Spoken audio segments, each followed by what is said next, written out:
So let us continue the discussion on our first day of the semester.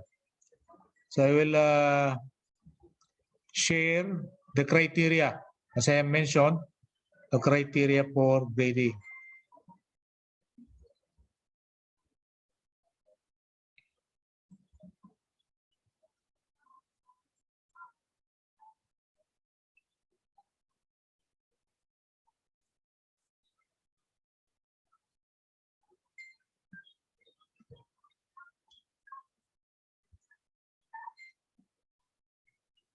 Okay, these are the criteria for grading.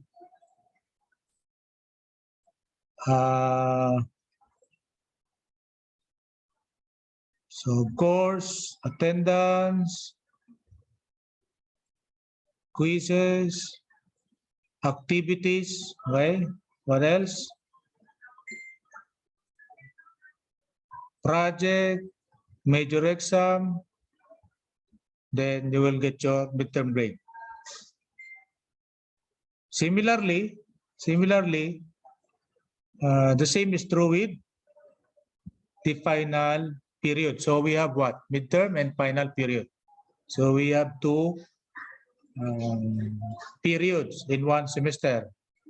So the period for up to midterm and the period up to finals. Okay. So we will have the same requirement: attendance, recitation or class participation, quizzes, okay, activities, projects, major exam, and grade. Okay. So these are the specific requirements. Not only the attendance, not only the quizzes. So all of these have some importance. Okay, and there are percentages here, but these percentages are not fixed because it depends on the course, depends on the subject. For example, there are courses without laboratory, and there are courses with laboratory. Another thing is the teacher knows how will he or she handles the course.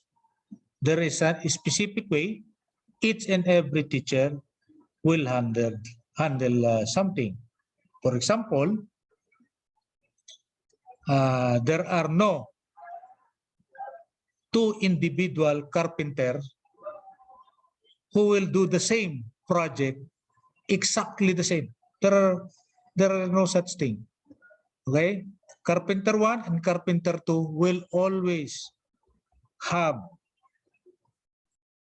his own style.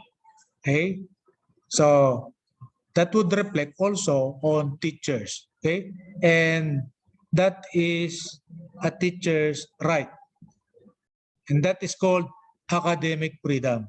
That is called academic freedom. Okay, so aside from this, so factor in your teacher's academic freedom, meaning your teacher is considered as an expert because he or she was assigned to handle the subject by the school.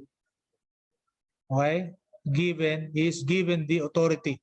So since the teacher is given the authority, he is considered an expert. And what's an expert going to do?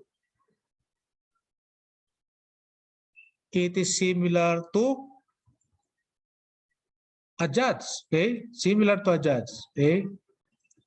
Just like in your, for example, in your singing contest.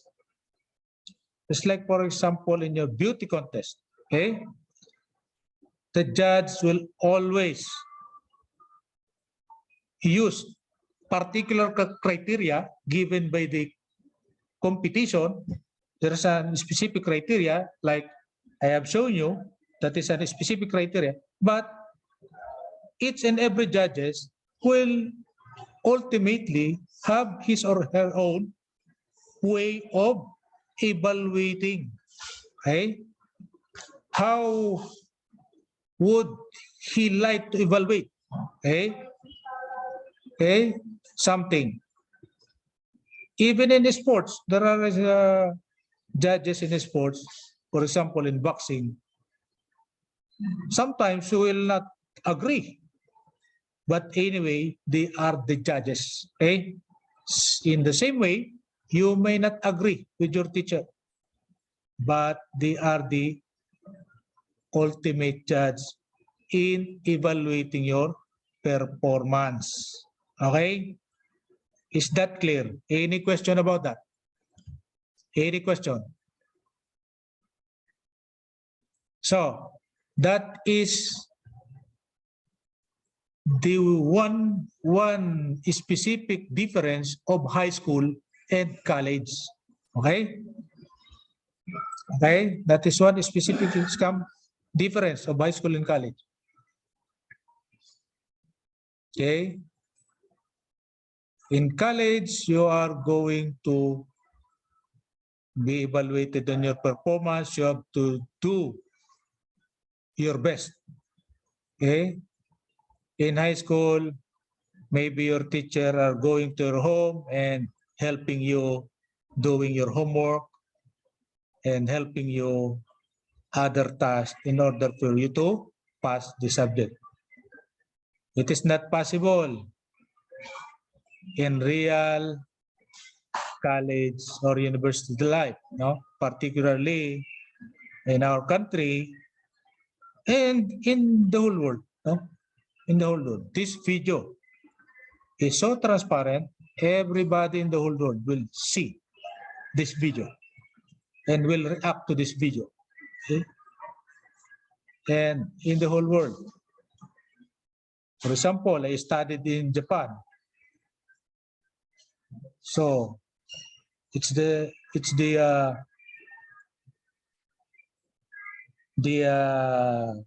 high school life and college life are totally and entirely different thing, because high school and elementary are called basic education. They are the preparation for college. Okay? What they are doing is preparation for college, and college is the preparation for your profession, for your career. We are going to prepare you for your career, and therefore we will not necessarily spoon feed you. Okay? If you are asked to self-study, you will be guided, and therefore you need to self-study.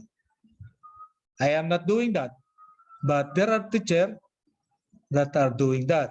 So that is their academic freedom. Okay? That is their academic freedom. They have their own way of doing things, just like Carpenter 1 and Carpenter 2. Just like Beauty Contest Judge 1 and Beauty Contest Judge 2. Okay? Any question about that? Is that clear? How we grade? We are following certain criteria, but ultimately we still have our own way of doing things. Why? Because we are given the task, we are given the responsibility, we are given the authority. Okay? Okay. Sometimes one or two people would disagree to a singing contest judge, and they might say, why this guy won? Why not the other guy won? Okay? They might disagree. Okay? Are we clear? Are we clear what we are doing here? Okay? So it doesn't matter whether you agree or not with the teacher. The teacher in college has the academic freedom. Okay? So more freedom that's why in college, the teacher is called professor. In high school, the teacher is called teacher. Okay? Okay? The teacher is not called professor in high school or elementary. Okay? So there's a big difference. We are preparing you for your career. I would like to prepare you for your civil engineering career. Particularly in this course, we will prepare you to be able for you to, as a minimum, design a simple structure made up of steel. Okay? That is my objective in this course. Okay? And now I will like to share to you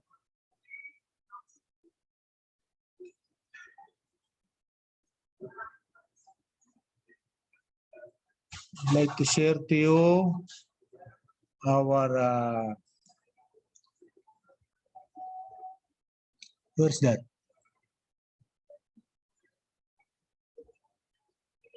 Why I cannot share this?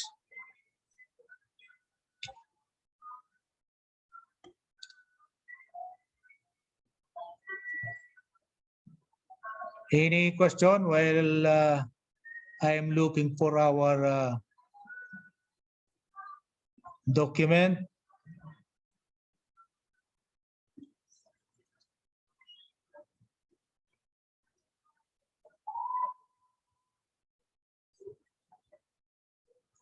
Share.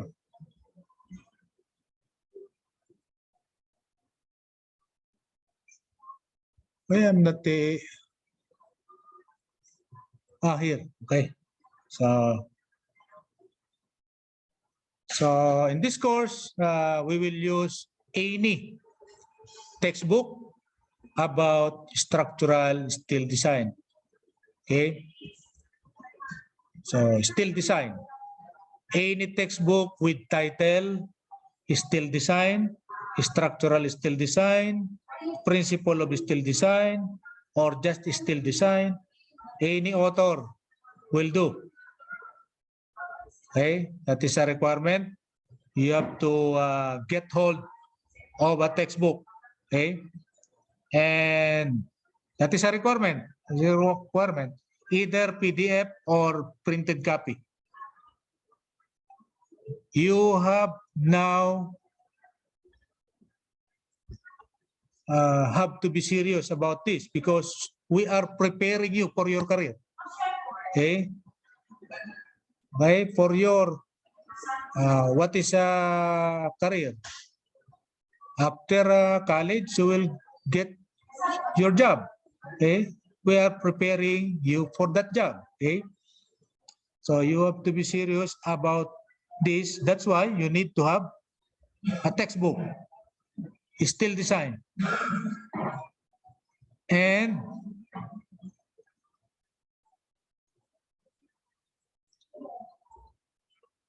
a copy of this.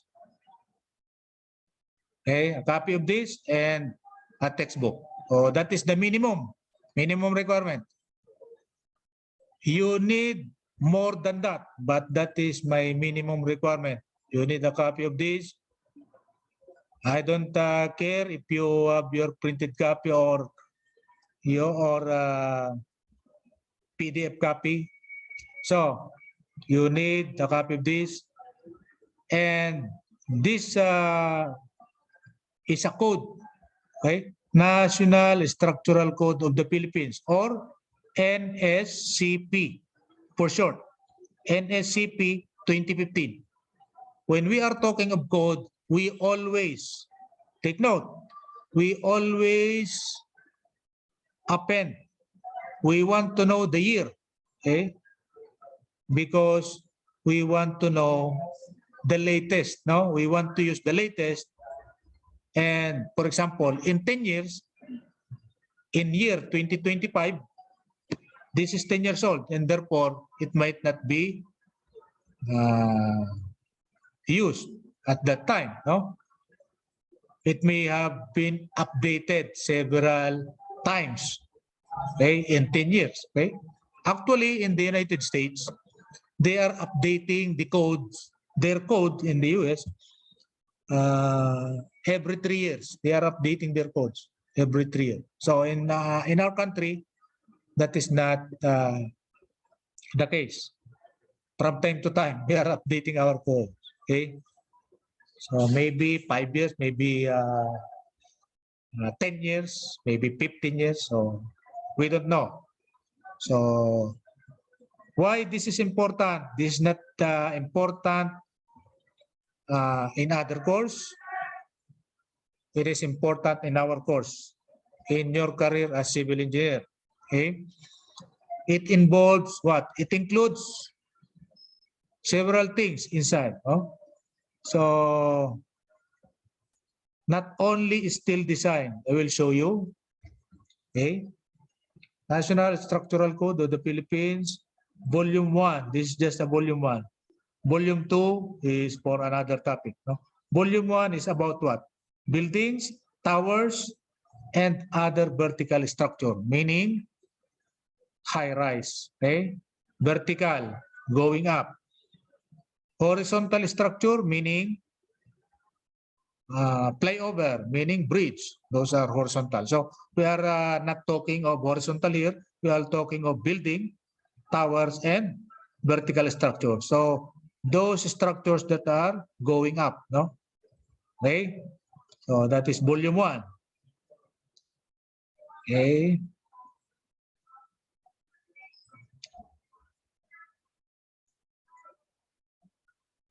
So these are the references of this code. We are actually using Uniform Building Code as a reference to this national. So NSCP is for the Philippines only. Letter A, Uniform Building Code is for what? It is used in United States. Letter B, International Building Code, also in the United States. NSCP or National Structural Code of the Philippines is a reference code of National Building Code of the Philippines. Okay, okay. NBCP, National Building Code of the Philippines. NBCP. Okay. So the third reference is American Society of Civil Engineer, or ASCE, American Concrete Institute. Familiarize yourself with this. It is very important in our course, in our career. American Institute for Steel Construction. So this is somewhat more related with our subject, steel construction. So AISC, but this is American. So most of the principles that are involved and used here that could be used in the Philippines are referenced from this. No? Okay, with what? Seismic provision. Okay. Letter F, American Iron and Steel Institute. Again, another code that is very much related with our course, PSD. Okay. Reference, Masonry Engineering Handbook, Concrete Masonry Engineering Handbook. So, Concrete Masonry, Reinforced Masonry, American Concrete Institute are more related on our other subject, which is what? Principle of reinforced and pre-stressed. Reinforced and pre-stressed concrete design. Okay? Reinforced, pre-stressed concrete design. Okay, so that is the new name because previously it is called RCD. Okay, reinforced concrete design, but now we are using new curriculum, new name for the course. Okay? So we also are referencing American National Standard Institute, ANSI, American Society for Testing Material, ASTM. So these are the reference material. There are several chapters for this, and one of the chapters is about structural concrete, which is for our other subject. Okay. And here we have another chapter, which is chapter 5. That is chapter 5 on our NSCP 2015. What we call structural steel. Okay, structural steel. They adopted AISC. What is AISC? American Institute of Steel Construction. Okay. That is adopted on chapter 5. Okay. Structural fire. Okay. Okay, so those are important things on our steel. Chapter 6, look, wood. Okay, if we have time, we will include wood because there are no discussion of wood in new curriculum. But internationally, around the world, there are new codes particularly focusing on timber design, which is utilizing wood as a material. Okay, so I don't know why they did not include wood in the new curriculum, but we will not focus on that. We will focus on steel. Okay. So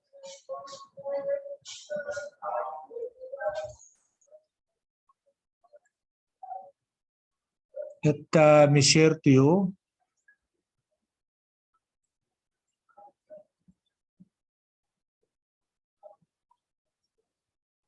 where is the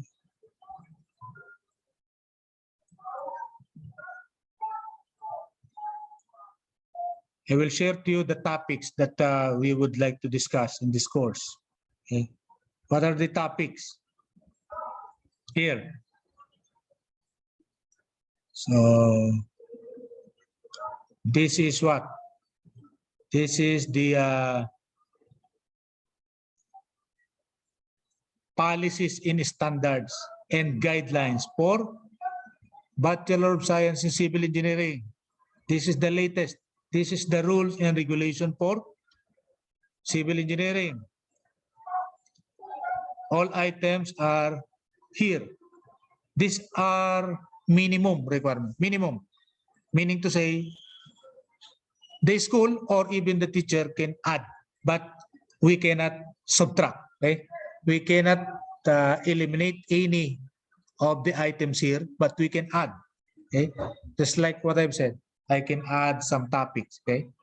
But I cannot eliminate any topics that are included here. So let us go to that particular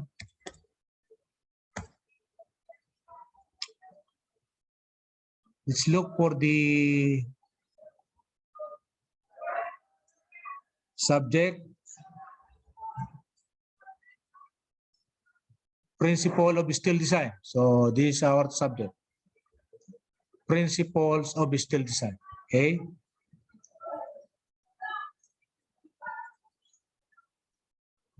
Okay. Let me discuss.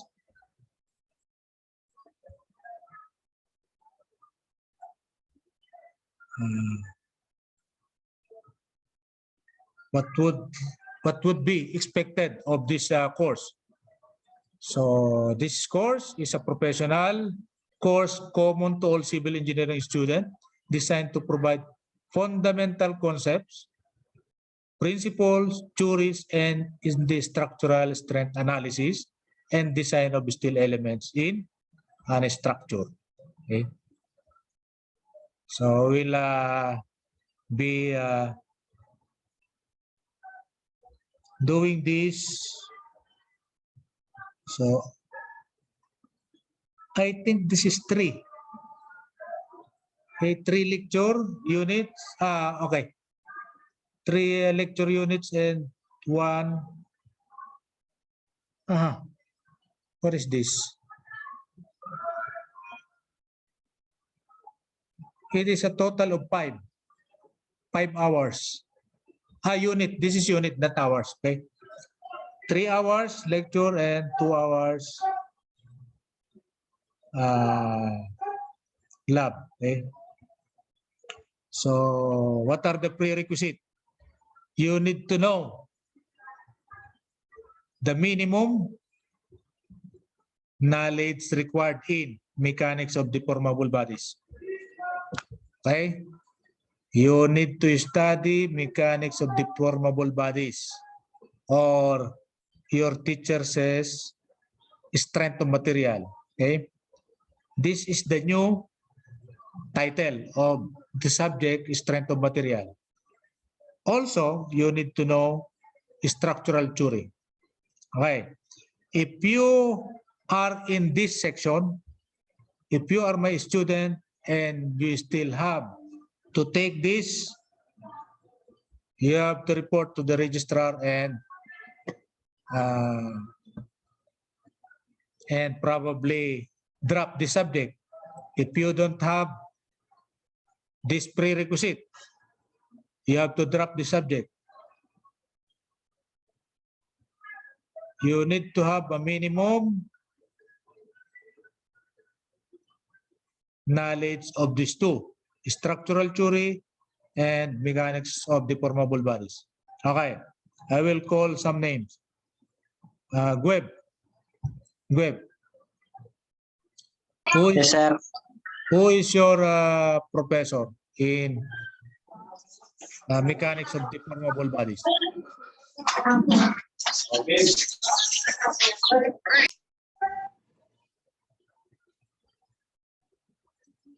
Oh.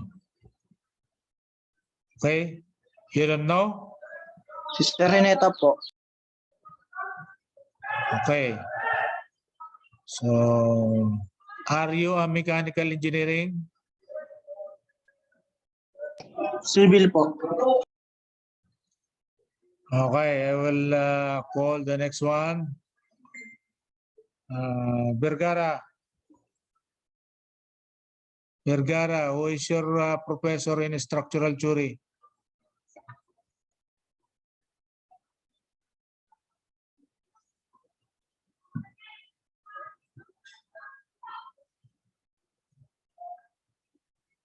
Buison. So Vergara is absent. Sir, Who is your professor in structural theory? si Engineer Sotero po. Engineer Sotero. Okay. So I am just confirming that you have to know minimum. I am not saying you have to know everything on this subject. What do we mean by minimum? Use this curriculum, use these rules and regulation to find out what are the minimum knowledge that you need to know. Okay. Look for the subject, mechanics of deformable bodies, in this document. What is this document again? This document is policies, standards, guidelines for the Bachelor of Science in Civil Engineering program effective academic year 2018-2019. So that is the name of the document. Okay? By what? By CHED, Commission on Higher Education. Okay? So you can take a look at the mechanics of deformable bodies. Okay? Okay? In order to find out what are the topics that constitute minimum requirement, minimum knowledge of deformable bodies. Also, structural theory. What are the minimum? This minimum is not necessarily be the one discussed by your teacher. Okay? Okay? I don't care if your teacher is able to discuss all of this minimum or not. I don't care. What I care about is you need to have this. Okay? You need to have this because we need this to understand this subject. How could we understand this subject if we don't have minimum knowledge about this one? So that is my only requirement. That's why don't tell me, sir, my previous teacher did not discuss that. I don't care. You have to learn. You have to self-study. Okay? That's how you compete in real world. We are preparing you. I am preparing you in real world, in your career. For example, in your job, in the future, when your manager told you, engineer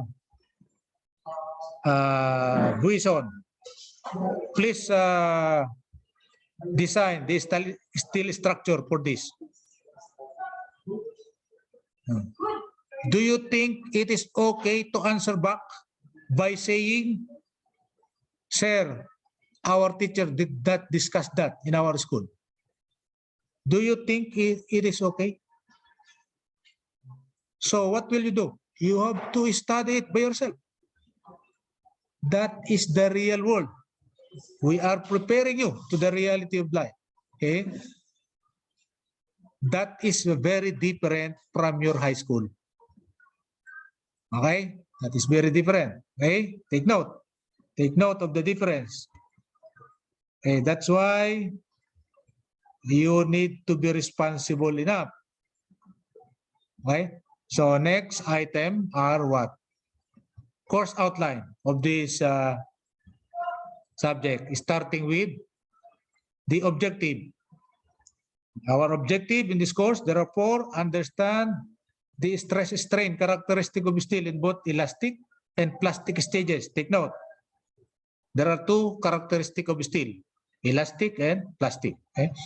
Number two, be able to determine the strength of the structural steel members in axial, bending, shear, and torsion for various cross-sectional shape in both elastic and plastic conditions. Okay? Number three, be able to apply allowable strength and load and resistance factor design. Methods of steel design. So there are two design methods that we are going to use. And number four, be able to determine the strength of bolted, riveted, and welded connections. Okay? So we will tackle all of those. And in detail, the detail of which would look like this. Okay? We will first discuss introduction. So we are now doing the introduction right now.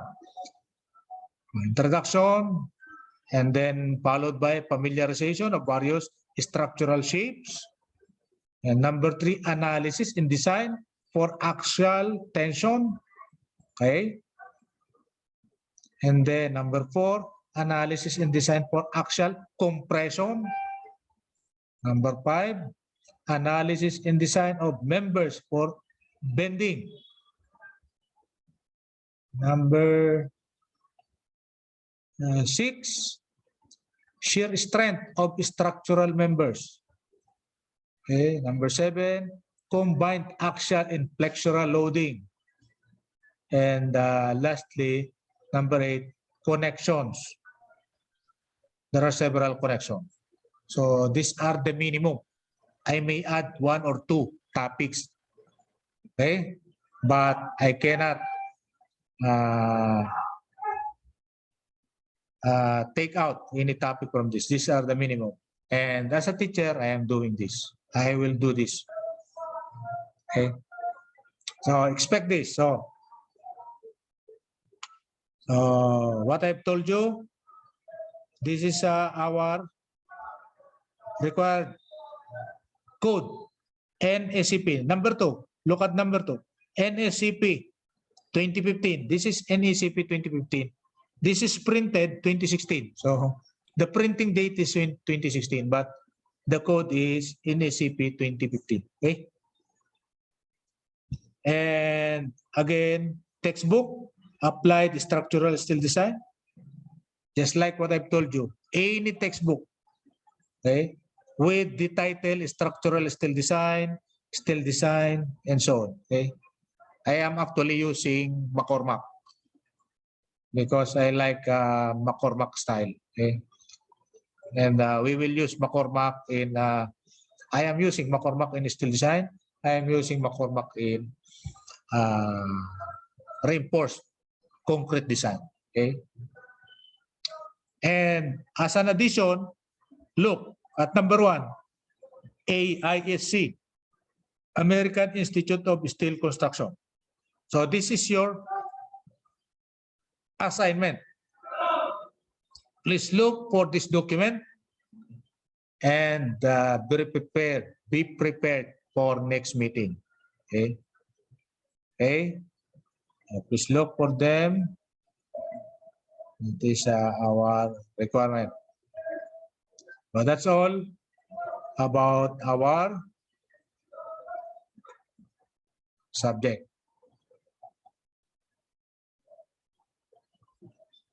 What else? Any question? Do you have any question?